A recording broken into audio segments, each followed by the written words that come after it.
to call the Pilgrim Fathers over to the New World, which we know now as America. And you can see on our right there the US English flag, the pub, the Mayflower. Take a look on top of the roof. It's a bit hard to see from here, but there is a small weather vane. It's a small scale replica of the ship.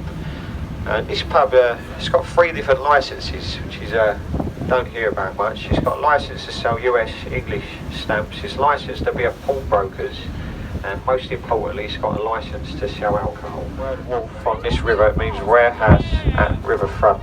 They've all had large cranes hanging off the side, unloading barges, ships with all different types of cargo from all around the world.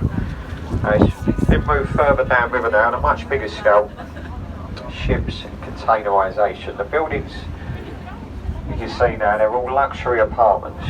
You'd be lucky to pick one up for £1 million. You'd be very lucky to get one for £1 million. But that'd probably be a studio flat, you know. That's where your toilet is next to your bed and your kitchen, front room. You can see there's an opening in the river wall. It's called the St Saviour's Dock. Many years ago, a lot of public hangings of pirates would have taken place up through there.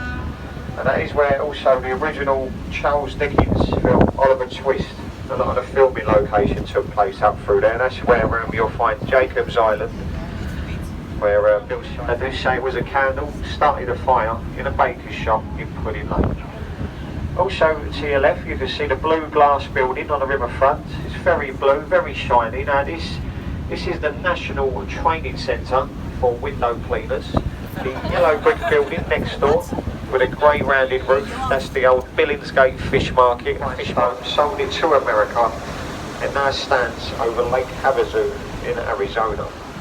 Look over your left shoulder here folks, in between the first 2 buildings, the large stone art gallery is completely free to enter. You don't have to pay any money to go inside there. Have a little look at the exhibits on show. It was extended on the back a couple of summers ago. There's a few people up there, that's their viewing gallery. And this is the most visited modern art centre anywhere in the world. So if you do like modern art, this is definitely the place for you. If you're a little bit like me and you find modern art difficult to understand, I can recommend that pub next door for a good day out as well. Look to our left, you can see dominating the skyline, the domed cross St Paul's Cathedral. It took 35 years to build. It was completed in 1710. It's 365 feet tall. It's got the second largest unsupported cathedral dome in Europe.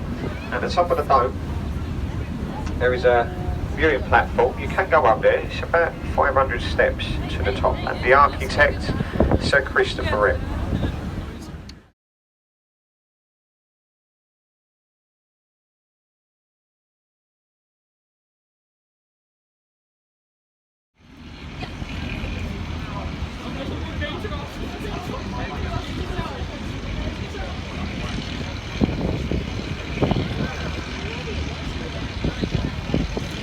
Now we're passing beneath the Ladies Bridge, Waterloo Road. We call it the Ladies Bridge here on the Thames. It was built by 80% female labour. All the men was away at war. Now the bridge it is built of reinforced concrete and a very expensive self-cleaning Portland stone. Every time it rains here, the outside of the bridge will clean itself. And it was also the only bridge to be completed on time and under budget. It's also the longest bridge in London. So as you can see, they've done a really good job. Well done to the ladies. On our right, you can see the tall and small buildings behind the trees there. This was the home of ITV for many years. They've done a lot of the live programmes, daytime telly, ITV News. They're moving out of this site now. They're going somewhere else.